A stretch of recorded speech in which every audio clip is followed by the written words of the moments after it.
Wallahi. Anje. Sumogo bedi. Haba. Ndem so ebe ya sigida la. Awanibiya. Sigida gele na. Ha. Ndem so to kala mago. Ndem so eto ko re. Ya. Fatim. Wallahi. Fatim to no nga ko mangele wallahi. Ndem so. Fatoko. Ya. Fatoko ko sha. Sha ko wal. Oh, kulbala ka fi. Sha. Wallahi ndem so ifa mu ko yana mai. Wallahi ifa.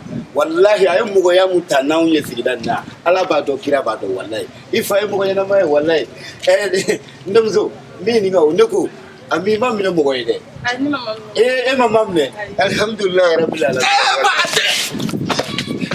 Ate ba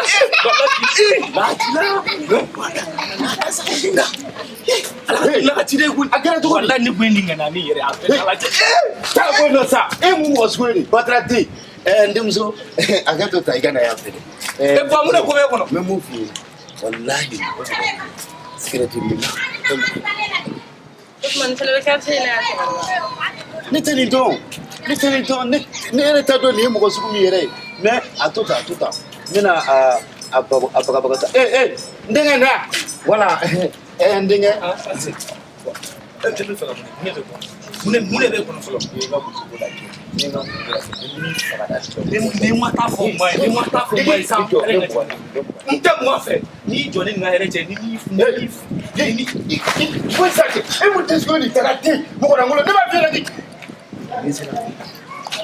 ndemzo wallahi ndemzo ha wallahi tellement que me finira wallahi ndemzo ni mamma imai mugo ni na fura ko Tiekoroba ka jo ka be kuma muso fe ndemzo ni be Tiekoroba ko te kerete ere bo famu to ko di o ko ga dai ni te ha ne re ta do ni te su mu ni ko Tiekoroba yana fika mu ne ka ushiste ndemzo ti se ma fe ga nya fina ko ti se ba do ha Tiekoroba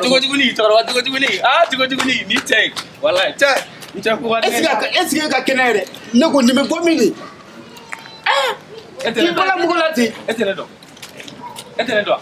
no ndemzo ba nasa namba ya mbo ni fi mama so ni mi ko ni ba ti ko sa ni fa ni manga dupla ko benga ibe ka bo bongoro ay ndemzo wallahi me mu fi ne famio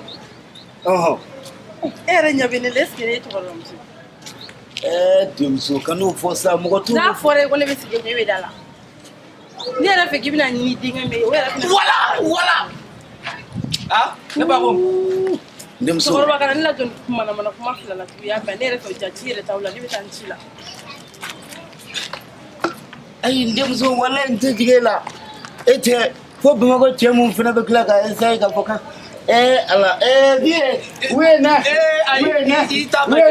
ikle beke ya ibo nyune kule sumudo tigaw wallahi teni mamara biso ngata do kuma fo nyune ngu